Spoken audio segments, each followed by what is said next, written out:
ಶಿವ ರಾವಣನ ತಪಸ್ಸಿಗೆ ಮೆಚ್ಚಿ ಏನ್ ಮಾಡ್ಬಿಡ್ತಾನೆ, ಆಯ್ತು ನನ್ನ ಆತ್ಮಲಿಂಗನ ನಿನಗೆ ಕೊಡ್ತೀನಿ, ತಪಸ್ಸಿಗೆ ನಾನು ಮೆಚ್ಚಿಬಿಟ್ಟಿನಿ ಅಂತ ಕೇಳು, ಏನ್ ಬೇಕು ವರ ಬೇಕು ಕೇಳು ಅಂದಾಗ ರಾವಣ ನನಗೆ ನನ್ನ ತಾಯಿ ನಿನ್ನ ಆತ್ಮಲಿಂಗನ ಇಷ್ಟಪಟ್ಟಿದ್ದಾಳೆ, ಅವನಿಗೆ ನನ್ನ ತಾಯಿಗೋಸ್ಕರ ಆತ್ಮಲಿಂಗ ಕೊಡು ಅಂತ ಕೇಳಿದಾಗ ಆಯ್ತು ಅಂತ ಏನ್ ಮಾಡ್ತಾನೆ, ರೆಡಿ ಆಗ್ತಾನೆ. ಯಾರು? ಶಿವ.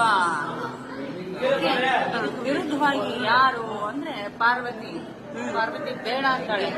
ಪಾರ್ವತಿ ತಿರಸ್ಕಾರ ಮಾಡ್ತಾಳೆ, ಕೊಡ್ಬೇಡ, ಇದ್ರ ಮುಂದೆ ಪರಿಣಾಮ ಸರಿ ಇರೋದಿಲ್ಲ, ಕೊಡೋಣ ಅಂತ ಹೇಳಿ ಆತ್ಮಲಿಂಗನ ಏನ್ ಮಾಡ್ತಾರೆ ಅಂದ್ರೆ ರಾವಣನಿಗೆ ಕೊಡ್ತಾರೆ.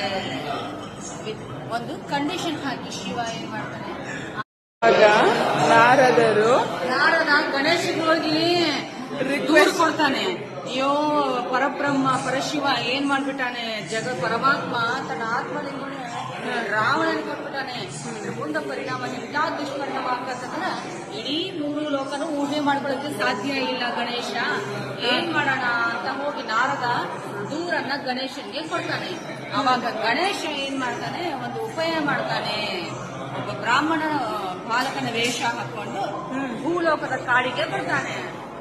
ಅದೇ ಸಮಯದಲ್ಲಿ ರಾವಣ ಏನ್ ಮಾಡ್ತಾನೆ, ಆತ್ಮಲಿಂಗ ತಗೋತಾ ಹೋಗ್ತಿರ್ತಾನೆ.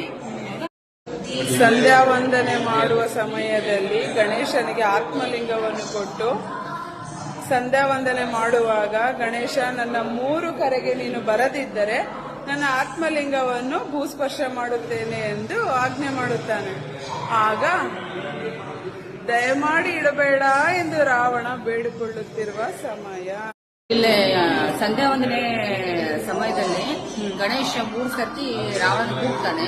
ರಾವಣನ ಆಗಮನ ತಡ ಆಗಿದ್ರಿಂದ ಗಣೇಶ ಏನ್ ಮಾಡ್ಬಿಡ್ತಾನೆ ಅಂದ್ರೆ ಬ್ರಾಹ್ಮಣ ವೇಷಧಾರಿ ಗಣೇಶ ಆತ್ಮಲಿಂಗನ ಭೂಸ್ಪರ್ಶ ಮಾಡ್ಬಿಡ್ತಾನೆ. ಇದರಿಂದ ಕುಪಿತಗೊಂಡ ರಾವಣ ತಲೆಗೆ ಜಜ್ಜುತ್ತಾನೆ. ಬ್ರಾಹ್ಮಣ ವೇಷಧಾರಿ ಗಣೇಶ ತಲೆ ಮೇಲೆ ಜೋರಾಗಿ ಮೊಟಕ್ತಾನೆ. ಅವನೇ ಗೋಕರ್ಣದಲ್ಲಿ ಪೂಜ್ಯ ಗಣೇಶನಾಗಿ ಇವತ್ತು ನಾವು ನೋಡಬಹುದು. ತದನಂತರ ಏನ್ ಮಾಡ್ತಾನೆ, ಆತ್ಮಲಿಂಗವನ್ನು ಎತ್ತಲು ಬಹಳ ಪ್ರಯತ್ನ ಪಡ್ತಾನೆ. ಆತ್ಮಲಿಂಗನ ಕಿತ್ಕೊಳ್ಳಕ್ಕೆ ಎತ್ತಕ್ಕೆ ತುಂಬಾ ಪ್ರಯತ್ನ ಪಡ್ತಾನೆ. ಬಟ್ ಆದ್ರೆ ಆಗೋದಿಲ್ಲ.